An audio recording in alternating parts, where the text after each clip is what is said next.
The sign-in procedure turned out to be a Chinese fire drill. You're live.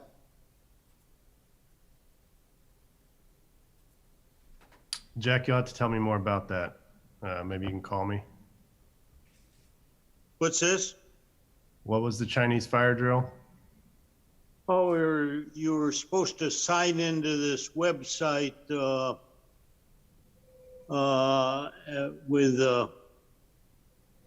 and the first time I tried it, I got Boston College Founders Day and a bunch of other stuff, and it didn't work. In about 24 hours, they came out with a different message with a half a dozen different ways to get around stuff. But the first time I tried that website, it was not pleasant. Eric, I'll let you make an announcement about that, but I'm going to get us going here. All right, everyone. Welcome to the April 30th meeting of the Rotary Club at Beaver Creek. I'm your host and president, Mike Canada. Happy Friday.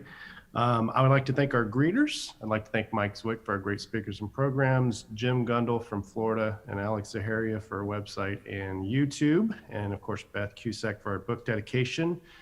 I'd like to welcome all of our members, especially those who haven't been here in a while, any guests that may be joining, and as always, a special welcome to our speaker, Dr. Mark Caleb Smith. I saw him somewhere. From Cedarville University, thank you for making time for us for our club. So far, our club's been averaging 37 on Zoom and 12 on YouTube. And with that, I will turn it over to our Sergeant at Arms, Mr. Dave Fleming. All right, thank you, Mr. President. Unmuting myself. Items in the news today: withdrawal of U.S. forces in Afghanistan begins. Rudy Giuliani's records and electronic items are subpoenaed. His withdrawal begins. President and Mrs. Biden visit former President and Mrs. Jimmy Carter on the 100th anniversary of President Biden's inauguration. U.S. consumer spending rose at the fastest rate in 9 months as income surged at a record-breaking 21% in March. India set a unfortunate record of 386,000 daily COVID virus cases. And a 1,000 square foot concrete home in the Netherlands has been created using 3D printing capabilities.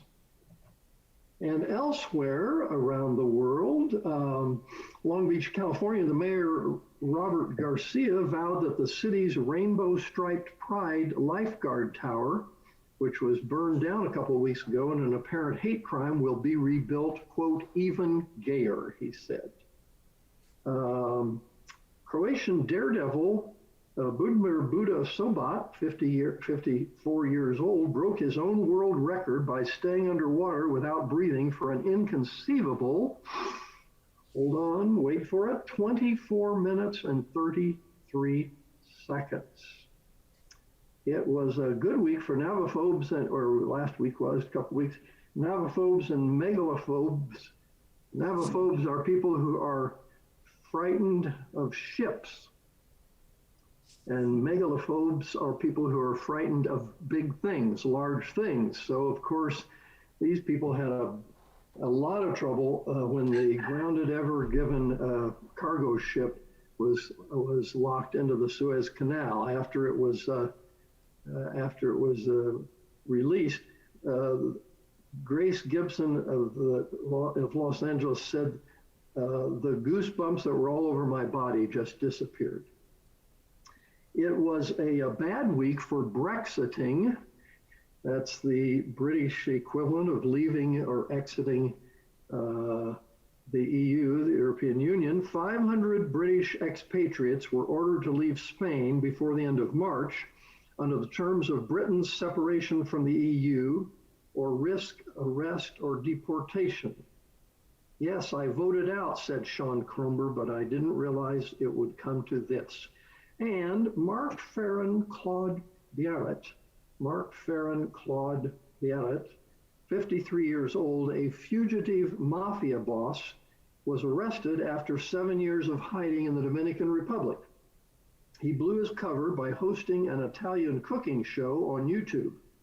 He hid his face from the camera, but Italian police said he failed to distinguish his telltale arm tattoos and his love for Italian cuisine. They identified him and found him and arrested him. And speaking of the legal profession, a top prosecutor in a Philadelphia suburb has been demoted for moonlighting for DoorDash while on the job. Prosecuting attorney Greg Shore earned $125,000 a year from his former job as first assistant district attorney in Bucks County, Pennsylvania. He claims he primarily worked the food delivery job on nights and weekends, but also conceded that at times he abandoned his post to make a quick DoorDash run. And speaking of running, a man in Oklahoma City led police on a 90-minute slow-speed chase through 3 counties after stealing an unattended Frito-Lay delivery truck. Police said that as far as chases go, this was an easy one. Quote, "I'd love to know the motivation of stealing a truck that's very, very easy to spot and doesn't go very fast," said Oklahoma City Police Captain Jeff Spruill. What do you think you're going to do with a truck like that? And then we'll move on to a little something I picked up. Let's see if I can. I always have trouble finding these things. New tab. Can you still hear me? Okay, I'm still on my Zoom meeting, but where's the tabs that I was looking for? Oh, here we go. Okay, we do have these little pornography items. You've heard some of these before. The girl said she recognized me from the Vegetarian Club, but I'd never met her before. I do a theatrical performance about puns. It's called a play on words, a play on words. You like that? They told me I had type A blood, but it was really a typo. Energizer Bunny was arrested and charged with battery. I didn't like my beard at first, then it grew on me. I dropped out of communism class because of lousy marks. Marx with a capital M-A-R-X. Got a job at a bakery because I needed dough. Oh, I don't know. Earthquake in Washington, obviously government's fault. Fault that, like a fault line. Yeah, okay. Okay, here's a couple of things about Walmart. Are you ready? Americans spend $36 million at Walmart every hour of every day. This works out to be $20,928 profit for Walmart every minute. Walmart is bigger than Home Depot, Kroger, Target, Sears, Costco, and Kmart combined. It employs 1.6 million people, the world's largest private employer. And most of them speak English. It's the largest company in the history of the world, sells more food than Kroger and Safeway combined. Walmart sells more food than any other store. That's the same deal. Walmart has approximately 3,900 stores in the USA. There are 7.2 billion different purchasing experiences that occur at Walmart stores. The Earth's population is approximately 6.5 billion. 12.9% of all Americans live within 15 miles of a Walmart. A couple other things. This is a did you know these important facts? India's GoFly Airlines only hires female flight attendants because they are lighter. And so they saved up to $500,000 per year in fuel for Go Air Airlines.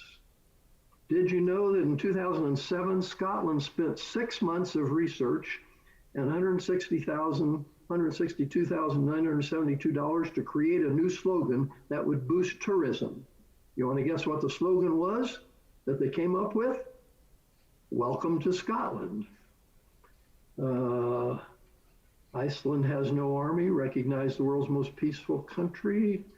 People who eat spicy food every day have a 14% chance of living longer than people who don't. What do you know? I don't know.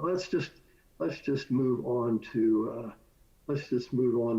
birthdays. Oh, I didn't do the sports for the day. The NFL draft, the Chicago Bears picked OSU quarterback Justin Fields, and the Punjab Kings take on the Bangalore Royal Challengers, with Bangalore skipper winning the toss and inviting Punjab to bat first in the IPL cricket match number 28. I'm sure everybody's been following that. We do have some birthdays. On the 27th, Dan Tobias experienced a probably pretty healthy sized birthday. On the 29th, Rick Dodds experienced or celebrated 5 years as a member of the club. With his attendance record, that's probably a total of about a year and a half of participation in the club. On the 1st of May, Jim Gundel will have completed 32 years as a member of the club. And, drum roll, on the 1st of May, Mike Zwick will have completed 37 years as a member of the club. And so with that, I'll levy some fines with very little hope that I'm going to acquire or receive any fines. It's fine if you've ever been to Long Beach, California. It's a fine if you have been able to stay underwater for 5 minutes or more. It's a fine if you are a navaphobe, fearful of ships. And it's a fine if you are a fugitive mafia boss, whether you have been arrested, caught, or not. And with that, Mr. President, I will return the audio back to you. Thanks, Dave. Appreciate it as always. I'm just curious on Walmart, on some of those stats you provided. They employ 2.3 million, but they only have one cashier in every store, and the lines are... What are all those employees doing? Makes you... Thank you for that. Okay, before we move on to Happy Bucks, I've got a couple. Let's turn the mic over to our president-elect, Stephen Brown, who will be doing our show and tell presentation. I'll find it, thanks. All right, no problem. All right, thank you. Let me know, do I need to do anything, or are you sharing my screen? You should be good. Okay.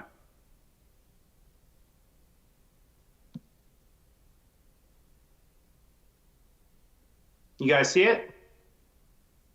Yes, sir. All right, perfect. All right, so yep, President-elect Stephen Brown. Gotta love the Rotary shirt. But yeah, so my story starts in the 70s. So actually, it's my mom, Lucy Brown. She was a Vietnam refugee, so she left Saigon right when it fell. So she's one of those many images you see of them tossing helicopters off the ship. So she came over on a C-130. That is my dad in the 70s. So he that hair is amazing. I bet that makes you jealous, Dave. Anyway, yeah. So he actually played in a band. He was the lead singer and guitarist. So that is a Fender Stratocaster, which he still has today. But yeah, they met each other on a blind date in Sacramento. My dad enlisted in the Air Force when he was 17 and was stationed in California. And that's where my mom was when she came over, so blind date. Then I was born in Denver and moved to Beaver Creek before I was 1 year old. So that's the picture to the left is obviously my family. I have an older brother, older sister only by 10 months. And then that's my grandma and grandpa.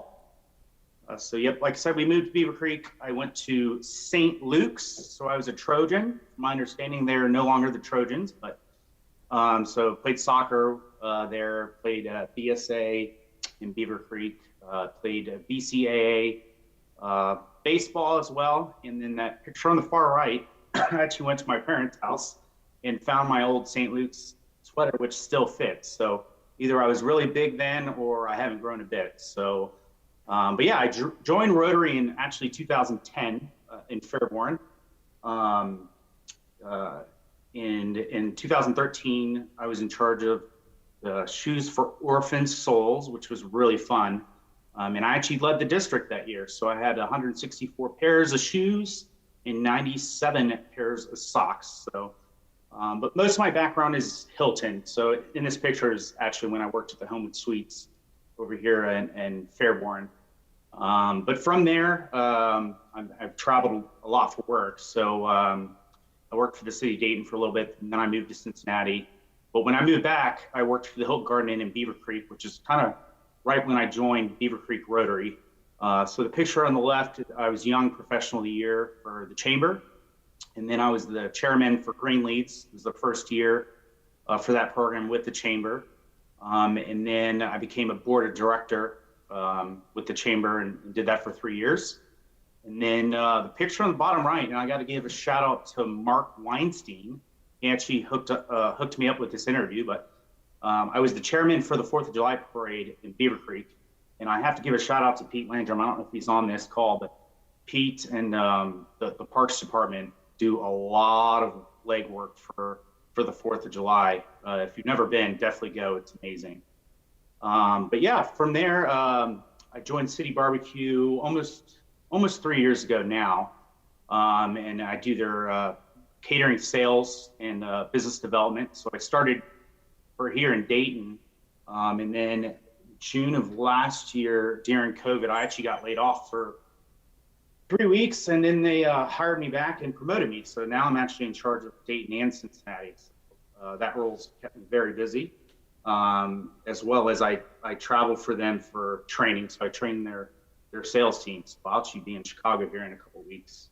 But been with them ever since. Love the company. They're based out of Columbus, and they're 21 years old. So really great company. I also own a photography business. So I started, I love concerts. I've always been going to concerts. So, and started doing concert photography. So kind of joined both my loves and did that for a while. Got to tour with some bands, bought a drone and started doing some drone stuff. And of course I did weddings as well, because I had to pay back all that money that I paid on getting cameras. So I did weddings. I got to travel to the Dominican Republic for a week and shot a wedding there. Yeah, that's a picture of Paris before that caught on fire there. But yeah, so I love photography, and then on the side gig, I'm a big gearhead. So I love working on motorcycles and vehicles. So this picture on the left, I completely tore down my motorcycle and rebuilt it from the ground up. So this is what it looks like today. I also bought a 1970 C10 pickup that I'm going to remodel with my dad. So another fun project. But other than that, really, I'm a big family man. So, my parents still live here. Blessed to have them still today. My sister in the far right, she's a nurse at Tampa General Hospital in Florida, and that is her fiance, Jamie. And then my brother in the far back, he lives in Eden and works here in Dayton. He works for a union doing lightning proofing. And his family's here as well. So very blessed to have them still. Other than that, I really just like hanging out with friends. It's been forever getting everyone together with COVID. The picture on the right is actually the last concert I went to, which seems forever ago, but my buddy works for the Cavaliers, and he got us some box seats to a sold-out show. So that was pretty nice. Other than that, there's confusion if I'm single or not. I am not. That's my dog, Lou. He takes up all my time. But very blessed. I live here in Kettering and have a house. Other than that, that's pretty much me. So, hey, Lou. Sorry, mailman. Come here, Lou. Sorry. My nomination. So who am I going to pick next? Well, it doesn't look like him anymore, but I'm going to pick my president-elect, or how he likes to call it, president-elect Brandon, aka Forrest Gump. Thank you. Very, very nice, Stephen. Very nice. Thank you for sharing that. And does Does Forrest accept the nomination? I do.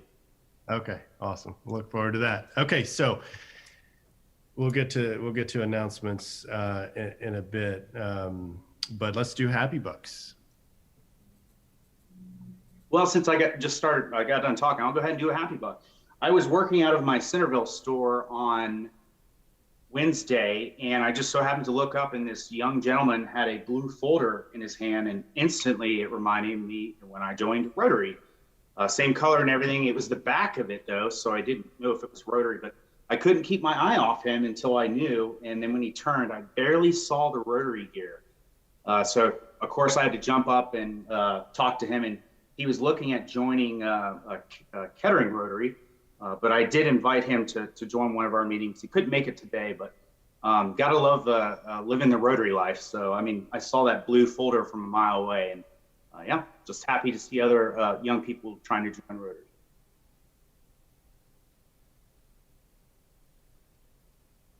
Awesome, thank you. I'll throw in 3 happy bucks. The district conference was last weekend, and I wasn't able to attend on Friday, but I did jump on there on Saturday. I saw Stephen Gilbert, I saw Eric Marcus, I saw Bob Kochoy on there. And if you haven't done anything at the district level, I would encourage all of you to do that, because you just learn so much, and you learn more about Rotary's mission and the good that they're doing in the world. And they had different interviews from different people in different countries. So it was wonderful. So I'll give some happy bucks to those who were there, as well as myself. So any other happy bucks?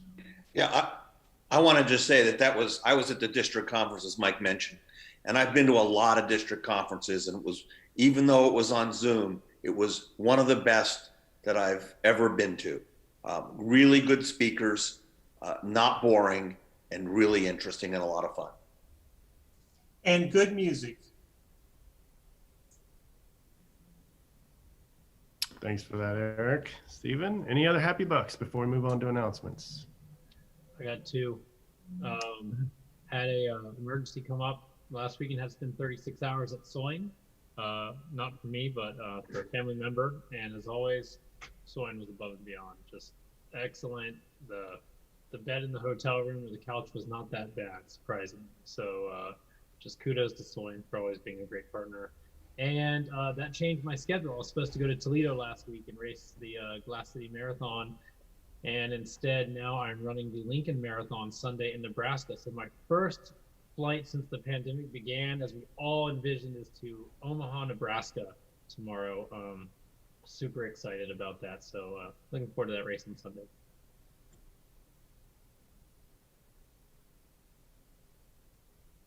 All right, thanks, Brandon. Hope everything is okay now with your family member. So, any other happy bucks? All right, let's move on to announcements.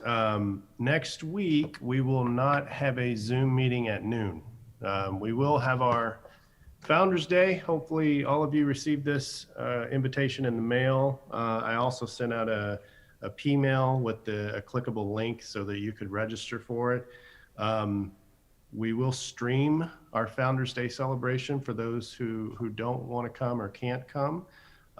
It will be held at Country Club of the North, as you know, with a cash bar and social hour beginning at 5:30, dinner at 6:30, and our program right after. Dinner will be buffet style with a beef option, chicken option, and a vegetarian option. Attire will be business casual. You're certainly welcome to bring a guest with you if you like. You will need to register by the end of the weekend. I think Eric's going to send out another P-mail.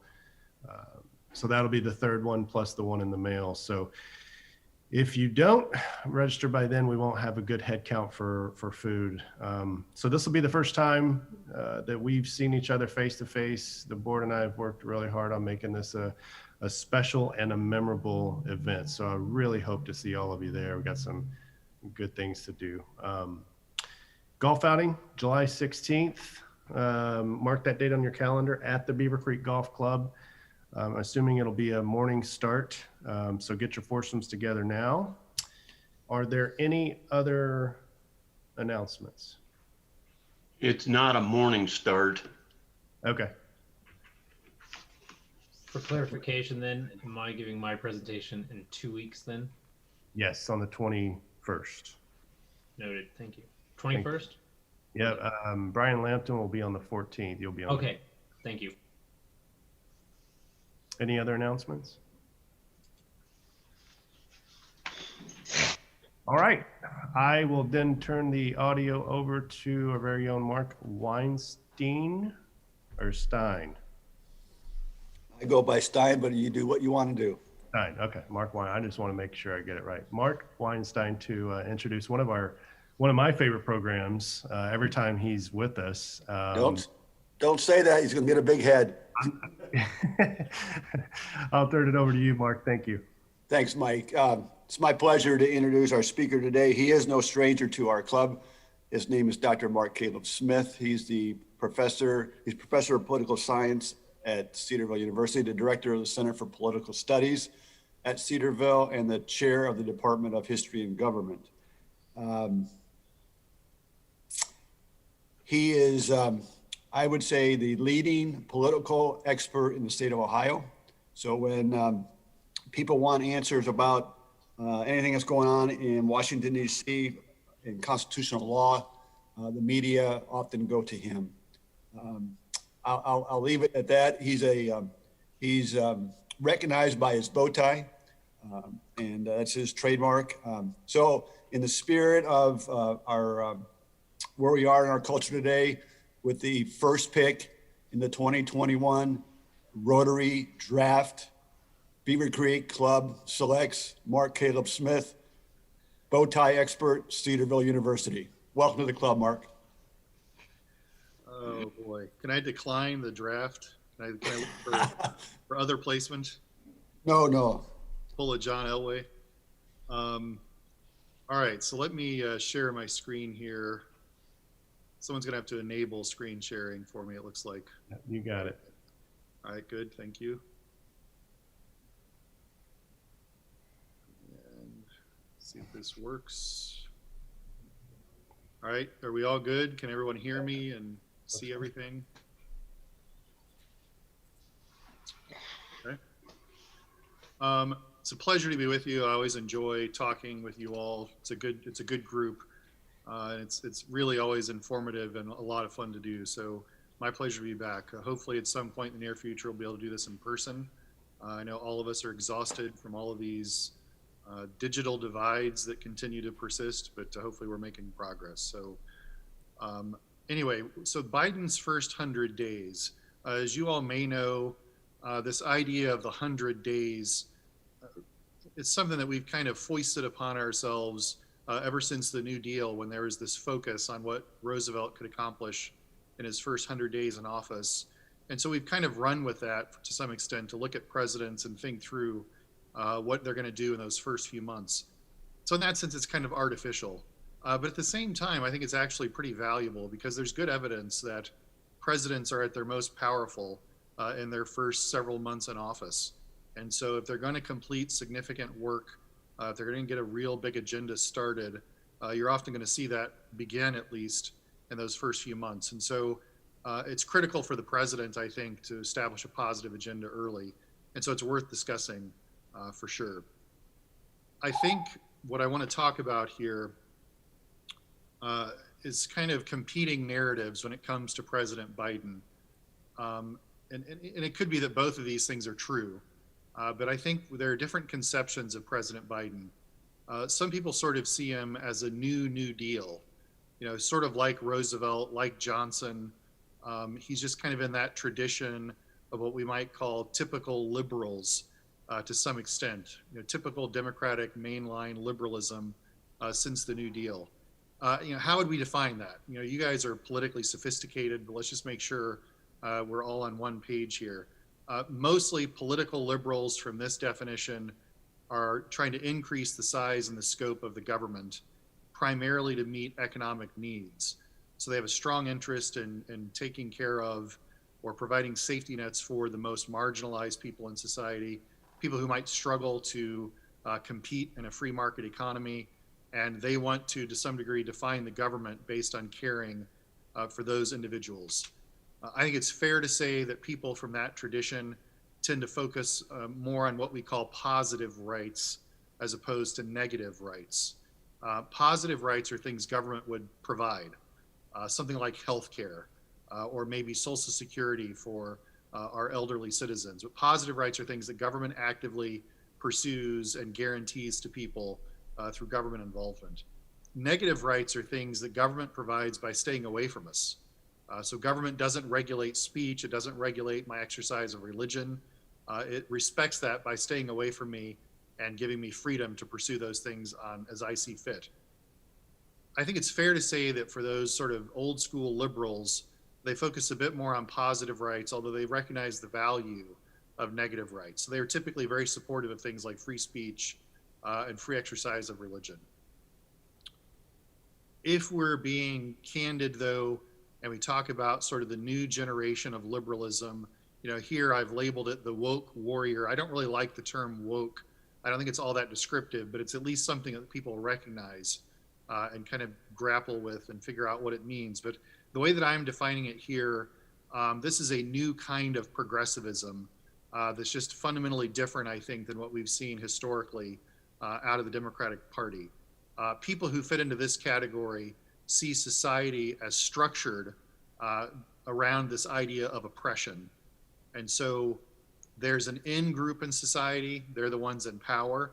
They design our institutions and they design society to oppress those who are out of power or the out-groups. It could be based on race. It could be based on sex or gender or ethnicity or economic circumstances. But this main group of powerful people use the structures of society to oppress others. There's a tremendous focus within this group on identity politics. And so they are going to deal a lot with race and gender and sex and ethnicity in a way that we necessarily didn't see old school liberals do. Not only do they focus on positive rights, but I think one can argue they really don't care for and maybe are opposed to many negative rights in the Constitution. This new generation of progressives, I think, for example, have a really tense relationship with freedom of speech. They see speech as a tool that people in power use to oppress other people. And so for them, freedom of speech really ends up being more oppression in their mind. And so they're not necessarily respectful of freedom of speech in the way that maybe other liberals have been historically. When you think of how they look at the history, especially the founding of our country, this group of people tend to see our founding as systematically racist, potentially evil, and something we need to be rid of and move on from in order to progress as a society. So as you see, these two groups have really different ideas of how we should move forward to some extent in society. And I think you could argue that this really was at the heart of the Democratic primary in 2020. The argument over what is the Democratic Party? Is it more of this old school liberalism out of the mold of FDR? Or is it more of this new school, progressive, very identity politics driven group? I don't think many of us knew what exactly would happen, but Joe Biden, of course, emerged victorious. And I think most of us concluded that was because he was more establishment, more safe, old school Democratic, and he was able to kind of to beat back those more progressive voices. However, I think there are many people who look at it now and they're not sure what Joe Biden we're really looking at. Is he really one of these progressive voices? How is he working with them? And I guess at the end of the day, what do we see in these first 100 days that give us a sense of what Joe Biden might be like over the next few years? So let's look at this first notion of him being in the New Deal. I want you to look at these numbers and just absorb them for a moment. These are the kinds of numbers that we really haven't seen historically in American government. These are the various plans that President Biden has put forward. Only one of them has been accomplished. And it very well could be that none of them get accomplished, honestly. But maybe they'll get accomplished in smaller numbers. But the numbers that we're looking at here are staggering, even from an objective perspective. Think back to, for many of us, 1993, Bill Clinton is a new Democratic president, and he's struggling to get a stimulus bill passed in the House and the Senate. the amount of stimulus he was asking for that was so provocative and over the top was 16.3 billion with a B. And today we're talking not about billions, we're talking about trillions of dollars. The reason I have Everett Dirksen up there, some of you probably know, Everett Dirksen, longtime United States Senator, at one point during the 1960s was talking about government spending, and he said $1 billion here, $1 billion there. Pretty soon we're talking about real money. Well, now it's $1 trillion here, $1 trillion there. We're talking about real money. Now, in some ways, the programs that President Biden's putting forward here aren't always that radical. They're sort of wish lists that we've seen in previous Democratic presidential administrations. More money for cities, more money for union jobs, more money for infrastructure. And in some ways, these aren't all that shocking, but the size and the scope of them, I think, are shocking compared to what we've seen in the past. So President Biden obviously feels comfortable talking in these terms, trillions of dollars of spending, without being too scared of it. So what does that tell us about the current Democratic Party? I think it's pretty revealing, honestly. Again, think back to Bill Clinton. In the 1996 State of the Union address, Bill Clinton said the era of big government is over. Some of that was a reaction to Reaganism and the success of Reaganism and this notion that government needed to be scaled back and limited and taxes should be lowered and spending should be curbed. Democrats had a hard time counteracting that message. For several decades, Republicans just simply labeled Democrats as tax and spend liberals. All they want to do is raise your taxes and increase spending, and it was a very effective piece of rhetoric. And there was some truth to it as well, which I think made it even more effective. Right now, President Biden doesn't seem to be all that frightful of this kind of label, which suggests to me that the new Democratic Party certainly feels unbound from this negative reputation of being a taxing and spending party. They're talking about taxing and spending, and they don't seem to be too shy about it. Some of the old Democratic rhetoric, when we look at the 80s, 90s, and early 2000s, I think there's a real fear that the Democratic Party would run up against Wall Street and run up against big business, and their donations would dry up, and they'd have a hard time running an election. That's no longer the case. Right now, we're looking at a pretty good synergy between the Democratic Party and some of our biggest businesses in the world. Businesses like Google and Amazon and Apple, which are progressive companies which seem to be more than willing to see a larger government role to be played and potentially even increasing of taxation. And that seems to be working well for the Democrats, at least at the moment. In other words, we don't see a lot of pushback from Wall Street, at least most phases of Wall Street, when it comes to this kind of language. Maybe more interestingly in some ways, what does this say about the Republican Party? I think it says that the Democrats no longer see these kind of labels of tax and spend liberal as being an effective tactic for Republicans. And let's be honest about it. The Republicans haven't done a good job of maintaining a reputation of being a fiscally conservative party. When you look at spending, there's very little appetite within the Republican Party to curb spending, to rein it in. President Trump did enact some significant tax reform and some tax decreases. Of course, President Biden's going to try to reverse those and maybe increase taxes in significant ways. But the GOP, I think, this long-term position of being for small government, less spending, lower taxes, it's going to be a harder argument to make, I think, for the Republican Party, given its recent history. I think the Democrats know that. And so they're going to seize the initiative as they have it right now and try to move forward. I think, though, when we look at practicality, Joe Manchin and Kyrsten Sinema are still the most powerful people when it comes to this kind of agenda for the Biden administration. Manchin, of course, senator from West Virginia, Sinema, senator from Arizona.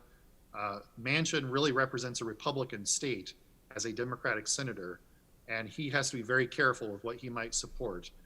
Sinema represents a very competitive state. She's a relatively moderate Democrat. It's hard to see either of them really jumping feet first into significant spending increases and radical tax increases So they're gonna constrain, I think, the Biden administration quite a bit. But if you pay attention to such things, you've noticed they both come under a lot of criticism from the left. They're both getting significant criticism for their actions even so far, and we really haven't gotten to a lot of controversy, at least not yet. Well, what about Biden as a so-called woke warrior? What has he done that would make us think that maybe he really is more progressive than we might have imagined?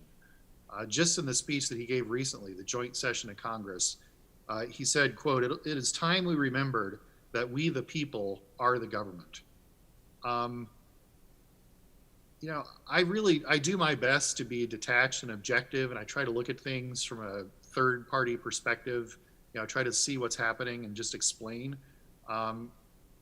I think here, though, it's clear this is a significant statement for an American president to make. It runs up against the Constitution's language and conception of government. It certainly contradicts the founders and their conception of government. They were driven by this idea that we, the people, empower government in a limited way in order to protect our rights and to do very little beyond that. They tended to see government as a problem. And it was necessary, but it was a problem. It was a significant threat to liberty. And so for them, government needed to be restrained and so that we, the people, could be protected in our rights in the process. Joe Biden's language, even if we try to interpret it in the most gracious way, represents a really different view of American government. Is that representative of what he thinks? Is that revealing of something? I don't know, but I do know that I think it's revealing of many people within the Democratic Party. And I think that it is a significant shift that we're watching take place when we think of people's attitudes toward government. In terms of guns, which I know is certainly a significant cultural issue right now, President Biden has issued some executive orders to try to limit some things. He wants to limit some gun accessories, for example.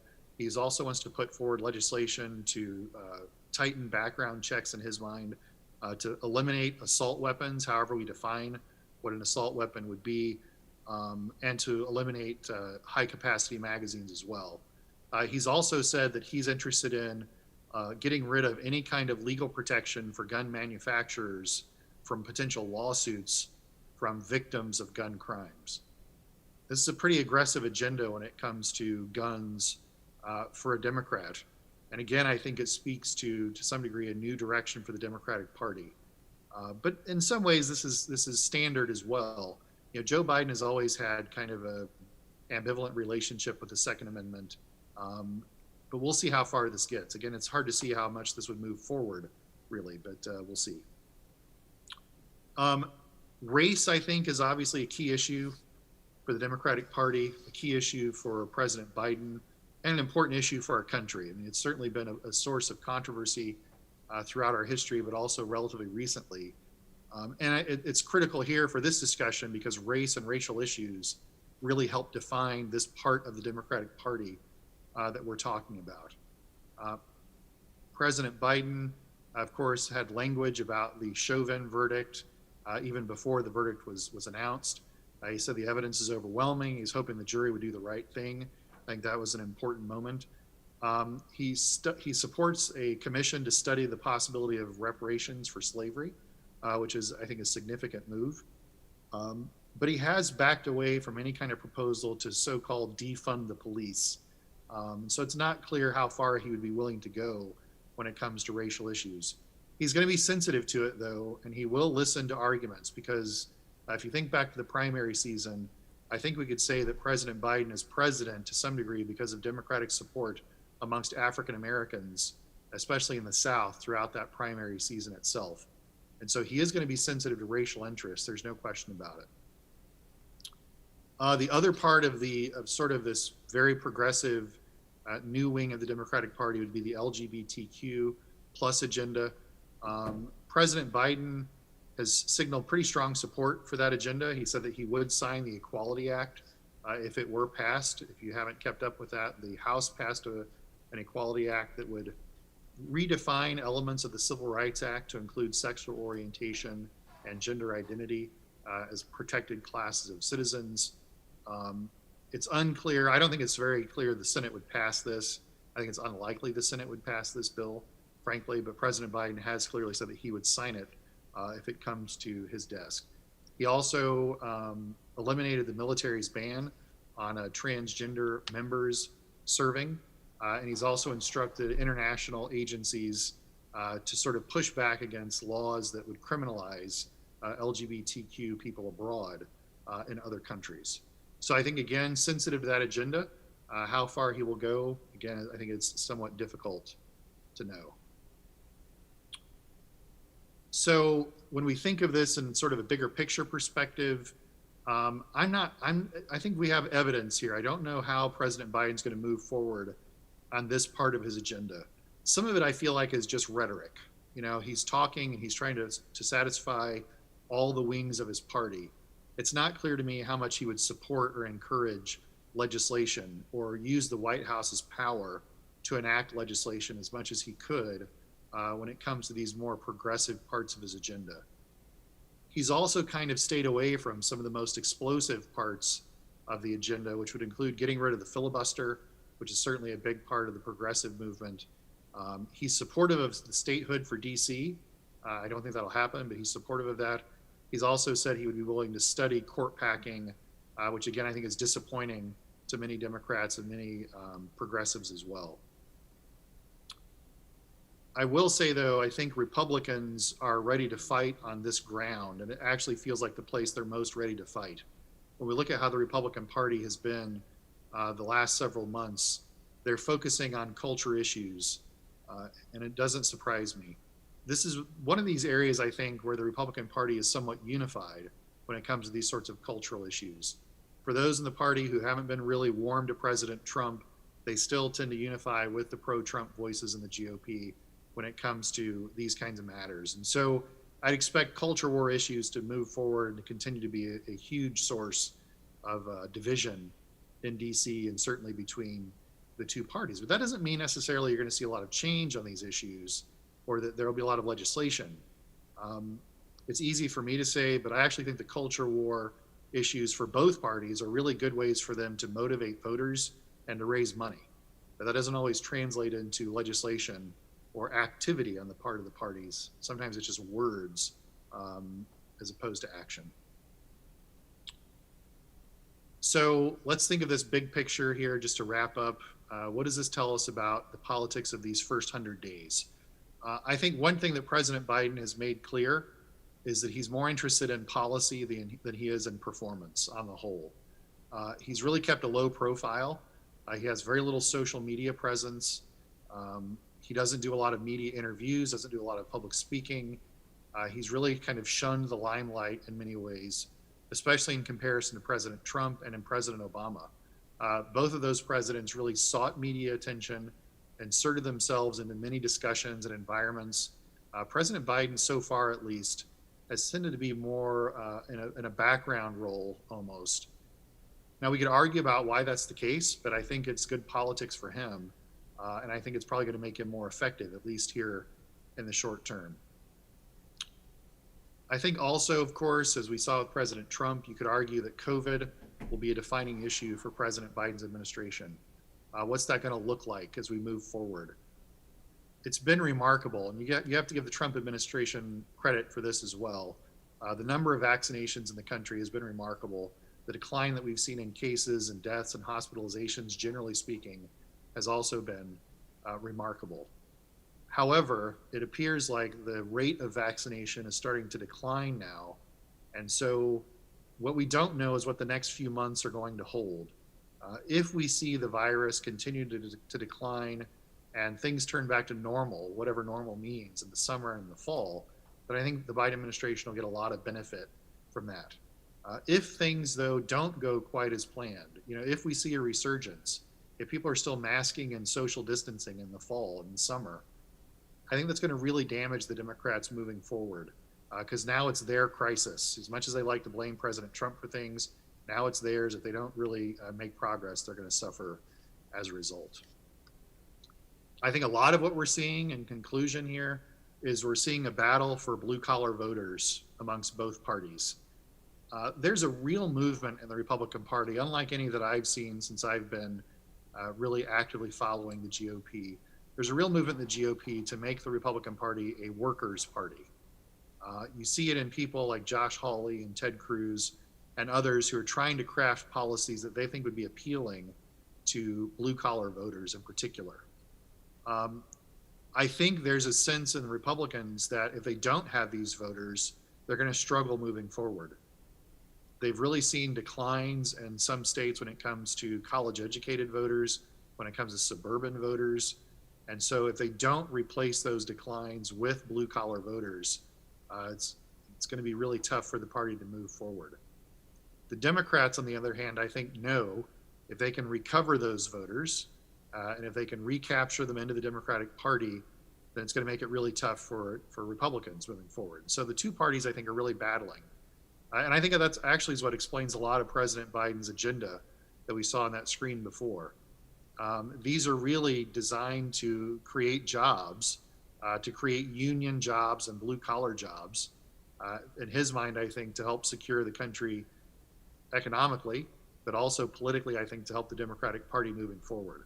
So it's going to be really fascinating to watch how the two parties handle this over the next couple of years. As like we've seen before, we're really looking at policy arguments that involve places like Michigan, Pennsylvania, Wisconsin, Minnesota, parts of Ohio, and parts of other states as well, where these voters reside, where they're powerful, and where they can really swing an election. So it'll be fascinating to watch. If you have questions, I'm happy to take questions for a few minutes, or however much time you have. Hey, Mark, thanks again for speaking. As Mike said, this is definitely one of my favorite programs. So out of curiosity, so you had mentioned DC becoming statehood would be a challenge, and I can kind of understand, I can see why. You didn't mention Puerto Rico, though, so I don't know if that's really going to be as challenging, and if that was to come in fruition, how do you think that will really affect the Electoral College? I think in either case, if they both become states, Puerto Rico would affect the Electoral College. DC is already represented in the Electoral College, even though they don't have representation in Congress. They do have 3 Electoral College votes. Puerto Rico would have an effect. Both of them would have an effect on the composition of the Senate, which is really the argument that's going on right now. Republicans are resisting it, I think, overwhelmingly, because they don't want to see 2 Democratic senators from DC and 2 Democratic senators from Puerto Rico, which I think that's is what we all think would probably happen. So I think it's really just about, I shouldn't say fully, but I think mostly it's about partisan politics that's taking place. There is a constitutional issue, of course, surrounding DC. So the Constitution calls for a federal district that's free from state governance. And so depending on how they define the district, you could run into constitutional problems. I think the bill they're talking about right now would get past those constitutional problems, most likely.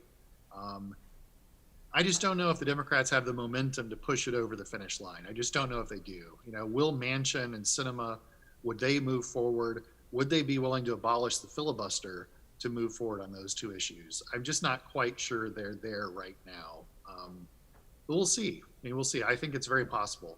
And if we want to be fair about it, we'd also have to say that Republicans have entered states into the union historically, often for their own political benefit as well.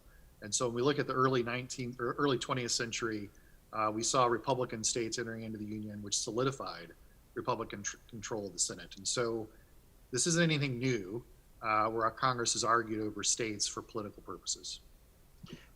Thank you. Well, just out of curiosity, what do you think the odds are that Puerto Rico will become statehood? And how much of that is up to them? So I don't know if that's something they would want to vote on to not be a territory, or how that even works, honestly. Yeah, I mean, they can vote on it, but their vote isn't binding. And so even though they might cast it, and they have had initiatives before where they've cast ballots on it, even if they overwhelmingly said, we want to be part of the United States as a state, it would still take an act of Congress to move forward to admit them as a state. I think we'll probably see both of them become states within the next 20 years. But I don't think right now, because the control of the Senate is so evenly split the Republicans are going to pull out everything they can to prevent it from happening? It's a really good question. I had a question. You went back and you talked about the multi-trillion-dollar programs that were being proposed by the president. But aren't those also over multiple years, like between some as maybe as 5 to 10 year kind of periods?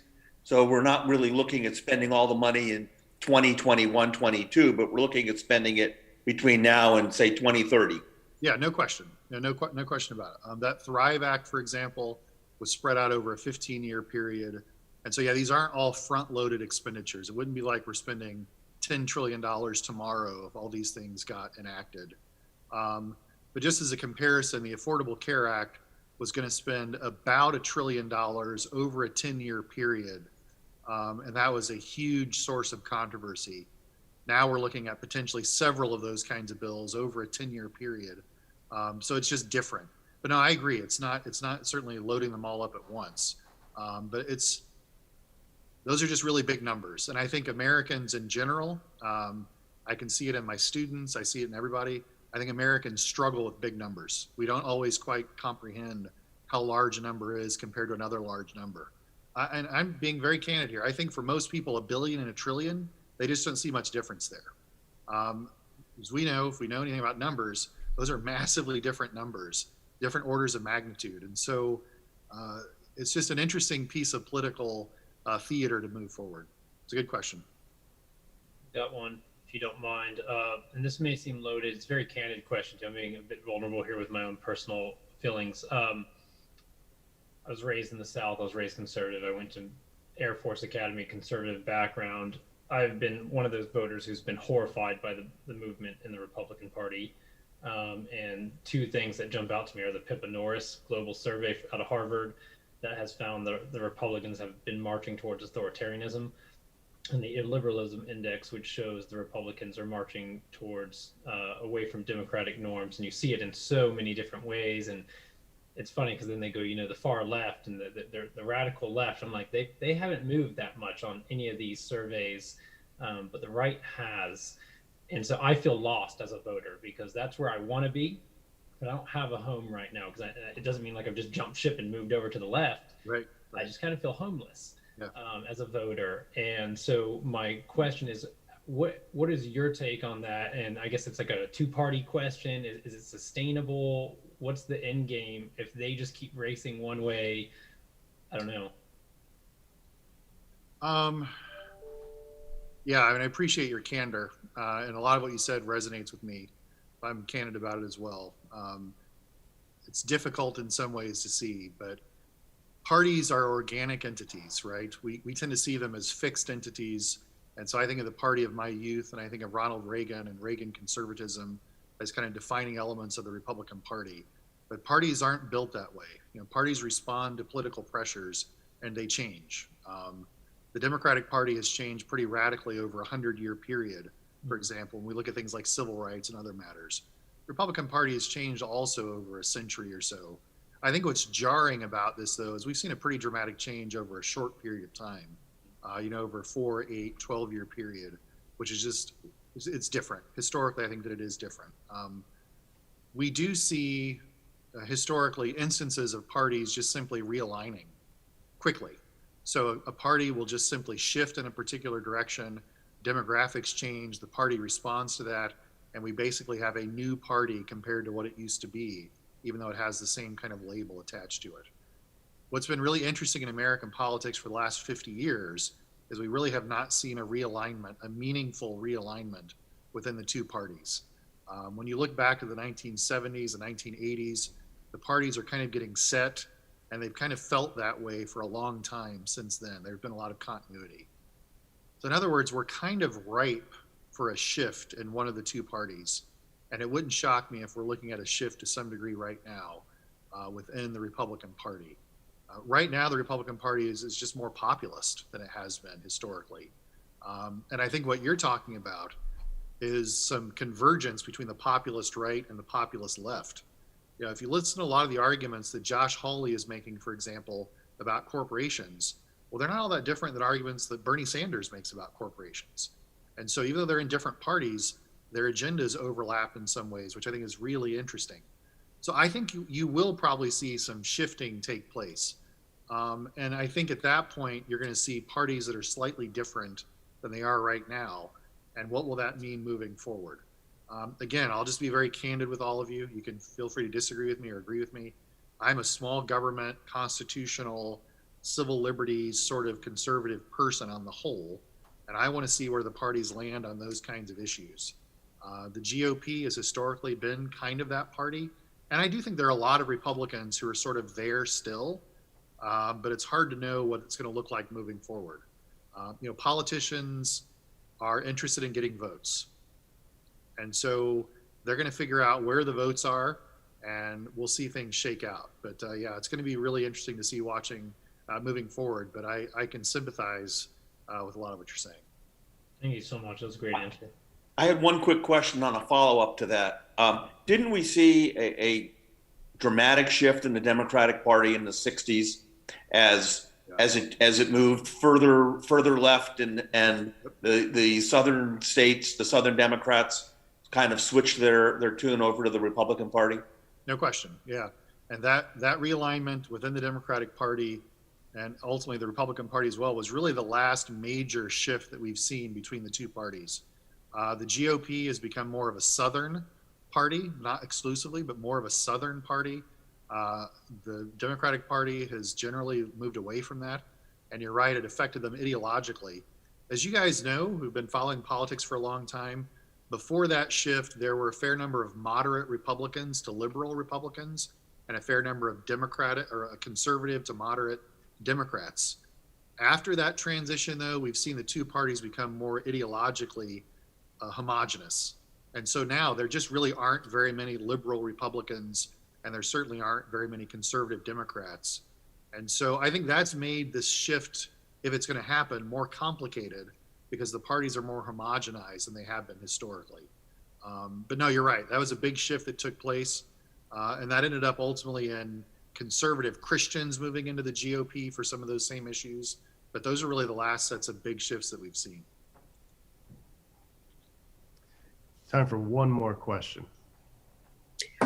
Hey, this is Carrie. I've got a quick question. Go ahead. What do you feel about the change in all the voter laws going on across different states? Are these legit, or is there some motivation behind them? I love you guys. You just ask simple, easy questions without any controversy attached to them at all. So that's good. No, I don't mind at all. It's a great question.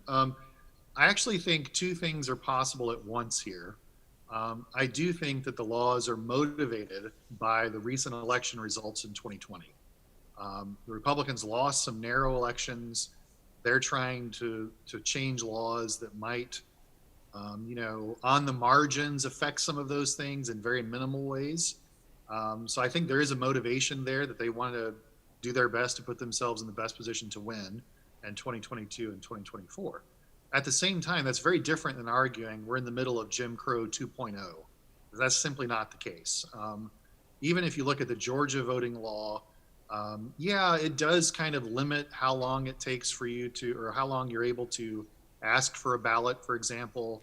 It limits the number of drop boxes in certain areas. It does require a voter ID. But we're not talking about systemic voter suppression that we saw early, late 19th, early to mid 20th century in places like Georgia.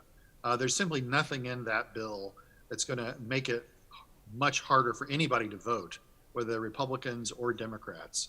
And so, yeah, I think the motives, you could question the motives, but when I look at the outcomes, they don't really seem like they're all that restrictive at all. It's within the state's power to set voting regulations. And certainly, even if they have the worst motivations or the best motivations, we should look at those voting regulations and figure out whether we think they're reasonable. I honestly think most of what Georgia has done here is pretty reasonable. It's a politically explosive issue, but I don't think what Georgia's doing is really all that controversial, at least not to me. Hey, Mike. I need to step off to go to another meeting, but I think that was a very good draft choice of getting Mark Cayla Smith on our team. Thank you. I appreciate that. Thanks, Mark. All right, with that, we appreciate your time, Dr. Smith, as always, very enlightening. As you know, we have a tradition in our club to donate a book to the Beaver Creek Library on your behalf. So I'll turn it over to Beth to present that. Dr. Smith, thank you for being with us today. And we are donating in your honor book 2 of this series, Wizard for Hire. The title is called Apprentice Needed. Thanks very much. I appreciate it. That's one of the best things that you guys do, and keep up the good work.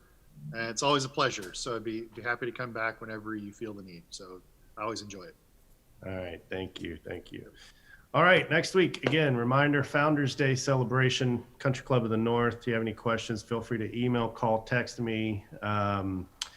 We will have it streamed again if at the right time for those that don't feel comfortable being there.